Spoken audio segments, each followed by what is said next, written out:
എന്റെ കയ്യിൽ കാണുന്ന ഈ ലഘുലേഖ പാലക്കാട് ജില്ലയിലെ തൃക്കടീരി എന്ന് പറയുന്ന സ്ഥലത്ത് SSFന്റെ പ്രവർത്തകർ പ്രസിദ്ധീകരിച്ചതാണ്. ഇതിൽ പറയുന്നത് മക്കയിലെയും മദീനയിലെയും സഹാബാക്കൾ ഉൾപ്പെടെയുള്ള മഹാന്മാരുടെ മക്ബറുകൾ തട്ടിനിരത്തിയും ഭണ്ഡാരങ്ങൾ കൊള്ളയടിച്ചും പണ്ഡിതന്മാരെ നിഷ്ക്രൂരമായി കൊലപ്പെടുത്തിയവരുമാണ് മുജാഹിദ് പ്രസ്ഥാനം. എനിക്ക് പറയാനുള്ളത്, മക്കയിലെ ആരുടെ ഖബറാണ് മുജാഹിദ് പ്രസ്ഥാനം തട്ടിനിരത്തിയതെന്നും ഏത് ഭണ്ഡാരമാണ് കൊള്ളയടിച്ചതെന്നും അതേപോലെ തന്നെ ഏത് പണ്ഡിതനെയാണ് മുജാഹിദ് പ്രസ്ഥാനം കൊലപ്പെടുത്തിയതെന്നും ഈ സദസ്സിന്റെ മുമ്പിൽ തെളിയിക്കൽ നിങ്ങളുടെ ഉത്തരവാദിത്വമാണ്. അതല്ല എങ്കിൽ ഇങ്ങനെ ഒരു വാദം ഞങ്ങൾക്കില്ല എന്നും അതല്ലെങ്കിൽ ഈ ലഘുലേഖയുമായി ഞങ്ങൾക്ക് ബന്ധമില്ല എന്നും പറയേണ്ടത് നിങ്ങളുടെ ഉത്തരവാദിത്വത്തിൽപ്പെട്ടതാണ്. രണ്ടാലൊന്നുകൂടെ തെളിയിക്കണം. ആ ലഘുലേഖ ആരിറക്കിയതാണ് എന്ന് നമുക്കറിയില്ല. SSF ഇറക്കിയതാണ് എന്ന് അയാൾ പറയുന്നു, അല്ലാഹു ആലം. ഏതായാലും ശരി, നമുക്കതിൽ നിന്ന് അങ്ങനെ നമുക്കതിൽ യാതൊരു സംശയമില്ല. നമ്മുടെ വിഷയം ഞാൻ പറയാം. ലഘുലേഖയുടെ കഥ നമുക്കറിയില്ല. എന്താണ് മുജാഹിദ് പ്രസ്ഥാനം, വഹാബി പ്രസ്ഥാനം ചാരിയത്തത് ഞാൻ പലപ്പോഴും സംസാരിച്ചതായതുകൊണ്ട് അതിൽ പുതുമ ഉണ്ടാവാൻ തരമില്ല. എന്താണ് മുജാഹിദ് പ്രസ്ഥാനം, വഹാബി പ്രസ്ഥാനം മക്കയിലും മദീനയിലും യഥേഷ്ടം ജാറങ്ങളും മഖ്ബറകളും കൊള്ളയടിക്കുകയും അടിച്ചു പൊളിച്ച് നിരപ്പാക്കുകയും ചെയ്തിട്ടുണ്ട് എന്ന കാര്യം ഞങ്ങൾ പറയുന്നതല്ല. കേരളത്തിലെ മുജാഹിദ് പ്രസ്ഥാനത്തിന്റെ നേതാക്കൾ, ഇസ്ലാഹി പ്രസ്ഥാന ചരിത്രത്തിന്റെ ഒരു ആമുഖം എന്ന പുസ്തകം, ₹1.25 വിലയുള്ള പുസ്തകമാണ്. ആ പുസ്തകത്തിൽ ഇസ്ലാഹി പ്രസ്ഥാനത്തിന്റെ നേതാക്കളാണെന്ന് അവർ പരിചയപ്പെടുത്തിയ വ്യക്തിയാണ് EK മൗലവി. EK മൗലവിയുടെ പത്രാധിപത്യത്തിലുള്ള പത്രമാണ് അൽ ഇത്തിഹാദ് എന്ന് പറയുന്ന ഈ അറബി മലയാള പത്രം. അറബിയിലുള്ള പുസ്തകം എന്റെ കയ്യിൽ വേറുണ്ട്. ഉൻവാനുൽ മജിദ് ഫി താരീഖ് നജ്ദ് എന്ന് പറയുന്ന ഗ്രന്ഥം. അതിൽ ഈ കാര്യം യഥേഷ്ടം പറഞ്ഞിട്ടുണ്ട്. അവിടെ ഇരിക്കട്ടെ.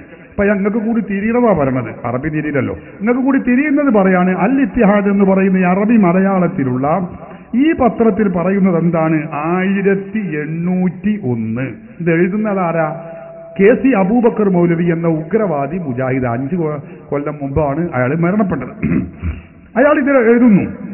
1801 ഏപ്രിൽ 30 10,000 വരുന്ന ഒരു വമ്പിച്ച വഹാബി സൈന്യം കർബല പട്ടണം വളഞ്ഞു.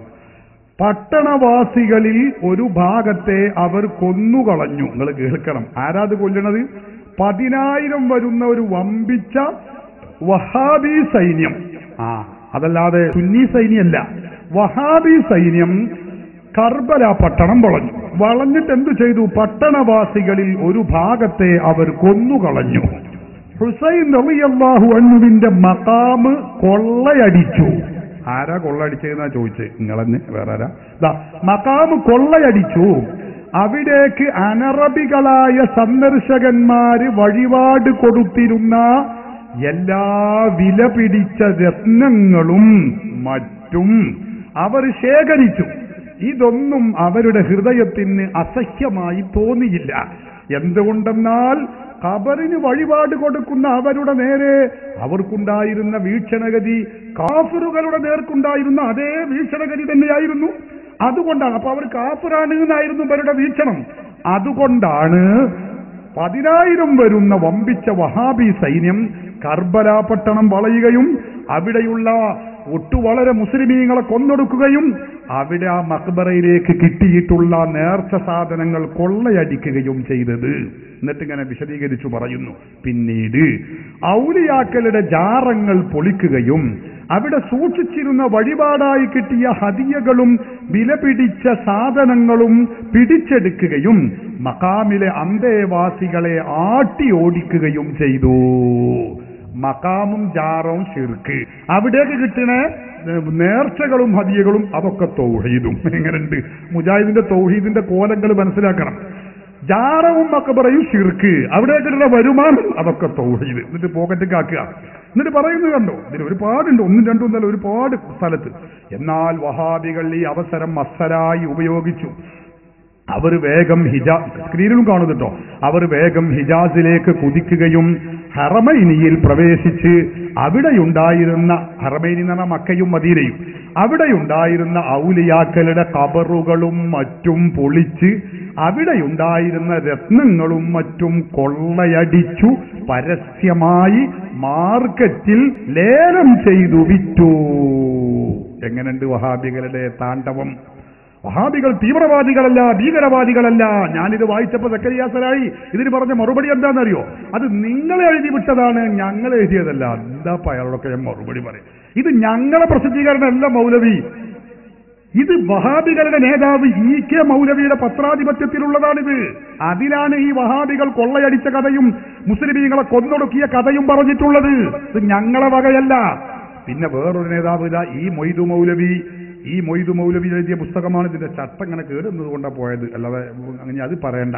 ഇന്ത്യൻ മുസ്ലിങ്ങളും സ്വാതന്ത്ര്യ പ്രസ്ഥാനവും എന്ന പുസ്തകം, ഈ പുസ്തകത്തിന്റെ 68-ാമത്തെ പേജിൽ പറയുന്നത് എന്താണ്?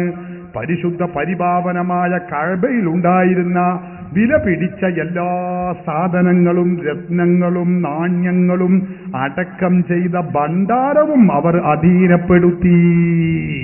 ഓഹോ, വഹാബികൾ ചില്ലറക്കാരല്ല.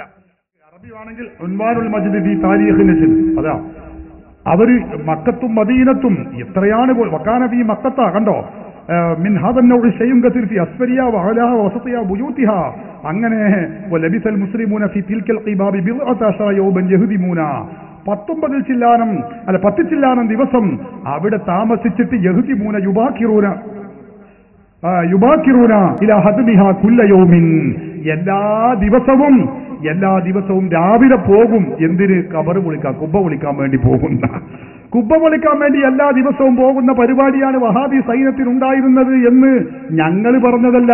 ഹറമത് മക്കത്തും മദീനത്തും നജ്ദിലും ഒരുപാട് സ്ഥലങ്ങളിൽ നോക്ക് നിങ്ങൾ. ഇത് ഞങ്ങൾ എഴുതിയതല്ല, ഉസ്മാനുൻ നജ്ദി എന്ന തനി വഹാബിയൻ ആശയക്കാരൻ എഴുതിയതാ. ഈ പുസ്തകത്തിന്റെ 220-ാമത്തെ പേജിലാണ് ഉൻവാനുൽ മജ്ദ് ഫീ താരീഖ് നജ്ദ് എന്ന അറബിയിലുള്ള ഈ പുസ്തകം. അപ്പോൾ ഞങ്ങൾ ഈ പറയുന്ന ഏത് വിഷയമുണ്ടോ അതൊക്കെ തെളിവുകളുണ്ട്. തെളിവുകളും പ്രമാണങ്ങളും പുസ്തകങ്ങളും രേഖകളും ഇല്ലാതെ ഞങ്ങളൊന്നും പറയില്ല. അത് ജിന്നുകളുള്ള പ്രാർത്ഥനയാണെങ്കിലും ശരി, അല്ല മക്ബറ പൊളിച്ചതാണെങ്കിലും ശരി, ഏതാണെങ്കിലും ശരി, അതിലൊക്കെ വസ്തുത അങ്ങനെ.